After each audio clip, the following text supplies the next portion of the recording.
बिस्मिल्लाहिर्रहमानिर्रहीम। अस्सलाम वालेकुम नाजरीन, मैं हूँ आलम ज़ेब और आप देख रहे हैं AZ व्लॉग। आज मैं आपको oil and gas wells drilling के बारे में कोशिश करूँगा कि बहुत आसान अल्फाज से समझा सकूँ कि ये किस तरह होती है। दो तरह की ड्रिलिंग्स होती हैं, एक ऑफशोर और एक ऑनशोर कहलाती है। ऑफशोर वो ड्रिलिंग्स होती हैं जो कि हम समुंदर के अंदर वेल्स ड्रिल करते हैं। मुख्तलिफ समुद्रों की ज़ाहिर जो डेप्थ होती है वो डिफरेंट है। फ्यू फीट से लेकर थाउजेंड ऑफ फीट्स तक जो है वो उसकी डेप्थ होती है। तो दूसरी लैंड ड्रिलिंग, ऑन शोर ड्रिलिंग हम कहते हैं। लैंड के ऊपर जो ऑयल और गैस के जो वेल्स हम ड्रिल करते हैं वो कहलाती है अपना लैंड ड्रिलिंग। तो यहाँ पर मैं आज की इस वीडियो में आपको ऑफशोर ड्रिलिंग के बारे में बताऊंगा कि ऑफशोर जो ड्रिलिंग रिग्स होती हैं उनके ऊपर किस तरह का एक एनवायरनमेंट होता है और समुंदर के हज़ारों फीट पानी की जो डेप्थ होती है, जो गहराई होती है, तो सी बेड से या समुंदर की जो तह से नीचे हज़ारों फीट की ड्रिलिंग किस तरह से अंजाम पाई जाती है, उसके बारे में भी आपको जो है इस वीडियो में बताएंगे। ये इस ड्रिलिंग शिप पे जो डे का आगाज़ होता है अर्ली मॉर्निंग, यहाँ पे शिप के ऊपर जो है वो 24 आवर्स काम चल रहा होता है। ऑयल और गैस से जो भी वेल्स की जो ड्रिलिंग होती है, तो उसमें एक क्रू जो है वो 12 आवर्स शिफ्ट करता है और दूसरा क्रू जो है वो दूसरे 12 आवर्स की शिफ्ट करता है। तो इस तरह से 24 आवर्स काम चल रहा होता है। और ये एक अर्ली मॉर्निंग सेफ्टी मीटिंग से जो है वो आपका जो भी शिफ्ट स्टार्ट होती है वहाँ से आपके काम का यहाँ पे आगाज़ होता है। ज़ाहिर है एक शिप के ऊपर डिपेंड करता है, ऑपरेशन टू ऑपरेशन वेरी भी करता है। 100 से 120 क्रू जो है वो मौजूद होता है और इसमें जो डिफरेंट ऑपरेशंस जो है वो चल रहे होते हैं। जैसे एक पायलट होता है एक प्लेन का, तो यहाँ पे एक जो मैन ड्रिल शिप का जो है वो आपका मैन जो बंदा होता है ड्रिलर कहलाता है। एक बार्ज कैप्टन भी होता है जिसका काम जो है वो इसको मेंटेन करना होता है अपना शिप को। अभी जैसे पैसेंजर्स को जो एम्प्लॉइज़ हैं उनकी ट्रांसपोर्टेशन के लिए जो है हेलीकॉप्टर्स यूज़ होता है। तो जो हेलीटेक क्रू है वो इस पे जो है असाइन होता है कि उन्होंने जो है इसको मैनेज करना है। जैसे ये एक चॉपर जो है ये एक आ रहा है, तो एक स्पेसिफिक क्रू जिसकी एडिशनल जॉब होती है कि वो इनकमिंग पैसेंजर्स को और जो जैसे ग्राउंड स्टाफ होता है एक प्लेन के लिए, तो यहाँ हेलीकॉप्टर के लिए भी जो है ग्राउंड स्टाफ होता है।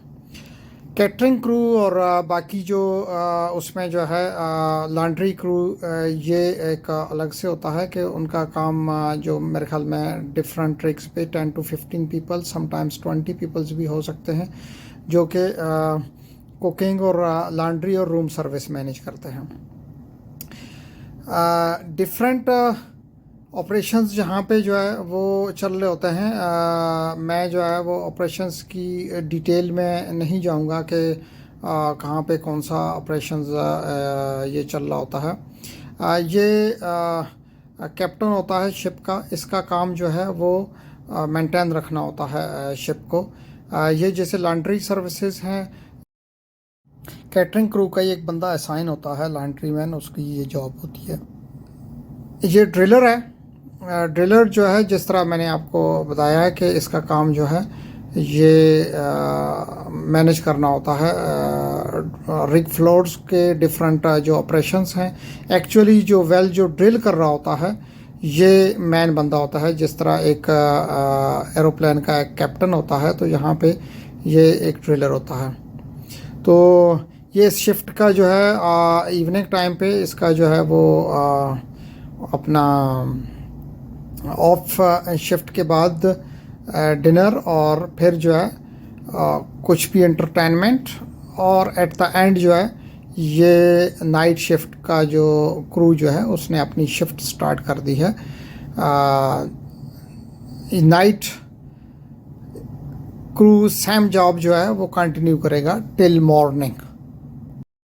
आइए देखते हैं कि डीप सी ड्रिलिंग जो है वो किस तरह होती है। समुद्र के अंदर अगर गहरे पानी है तो उनके अंदर जो है एक शिप से किस तरह से एक ड्रिलिंग जो है वो की जा सकती है, उसका प्रोसेस क्या है। तो उसके लिए एक सबसे पहले आपके पास एक डीप सी ड्रिलिंग शिप होता है। वो जहाँ पे भी वेल ड्रिल करना है पहले से ये सारी चीज़ें प्री प्लान्ड होती हैं। उसको सैटेलाइट सिग्नल्स के थ्रू जो है उसको पोजीशंस किया जाता है। उसकी पोजीशंस जो है वो वहाँ से मूव ना हो। इसके अंदर शिप के अंदर 6 प्रोपेलर्स होते हैं और ये 360 डिग्रीज पे इसको ये मूव होते रहते हैं, और इनका काम ये होता है कि शिप को एक सर्टन पोजीशन पे मेंटेन रखना है कि ये जो है वो मूव ना हो। उसके बाद जो पहला स्टेप है कि आप ड्रिल पाइप्स कनेक्ट करेंगे इस कंडक्टर पाइप के साथ, और ये कंडक्टर पाइप सी बेड के अंदर 40-50 फीट या 100 फीट नीचे तक जो है इसको ये चला जाएगा, और वहाँ पे इसको फिट करके और ड्रिल पाइप्स जो है वो निकाल देंगे बाहर। अब दूसरे स्टेप में आप ड्रिल पाइप से बिट कनेक्ट करेंगे, और ये ड्रिल बिट जो है ये अपना ड्रिल करेगी एक सर्टन डेप्थ तक जो ऑलरेडी प्री प्लान्ड है, और इसके अंदर पंप किया जाएगा सी वाटर, और ये जो भी कटिंग्स ये कट करेगी वो कटिंग्स साइड से ऊपर आके ये भी सी बेड पे आ जाएंगी। सर्टन डेप्थ तक ये जैसे ड्रिल करके और कंप्लीट हो जाएगा तो ये बिट को दोबारा जो है निकाल देंगे ड्रिल पाइप्स के साथ, ये चूँकि कनेक्टेड है। तो नेक्स्ट स्टेज पे कैसिंग रन करेंगे। जैसे अगर 50 इंच का फॉर एग्जांपल आपने वेल किया तो उसके अंदर 45 इंच की जो है वो कैसिंग डालेंगे, मैं रफली बता रहा हूँ। और उसके अंदर जो है ये जैसे ही सर्टन डेप्थ पे कैसिंग सेट करके उसके अंदर फिर सीमेंट पंप करेंगे। स्पेशल इंजीनियरिंग सीमेंट है, उसकी स्पेसिफिक जो है वो अपना कैटेगरीज होती हैं, वो पंप करके जो है स्पेसिफिकेशंस हैं वो पंप करेंगे तो कैसिंग इन प्लेस आपकी सेट हो जाएगी। अब जो अगला स्टेप है, चूँकि अभी तक आपका जो वेल के साथ सी वाटर का कनेक्शन ख़त्म नहीं हुआ है, तो नेक्स्ट स्टेज पे आप राइजर्स को कनेक्ट करेंगे बीओपी के साथ। बीओपी वो इक्विपमेंट होता है जो वेल के अंदर जो प्रेशर होता है उसको रोकने का काम करता है। तो ये राइज़र के साथ जैसे ही बीओपी कनेक्ट करेंगे तो जो कैसिंग हमने रन की थी उनके ऊपर का जो वेल हेड है उसके ऊपर ये कनेक्ट हो जाएगा आपका बीओपी, और बीओपी के ऊपर राइज़र कनेक्टेड है। तो अब आपका जो पानी का जो कनेक्शन है वेल के साथ वो ख़त्म हो गया है। अब आप जो भी इसके अंदर जो चीज़ पंप करेंगे तो वो रिटर्न वापस ऊपर शिप के ऊपर आएगी। अब अगली स्टेज की जो ड्रिलिंग है उसके ऊपर ज़ाहिर है पहले से छोटे साइज़ की बिट यूज़ की जाएगी, और वो उसको जो है सर्टन डेप्थ तक जो ऑलरेडी प्री प्लान्ड है वहाँ तक जो है उसको ड्रिल करेगी।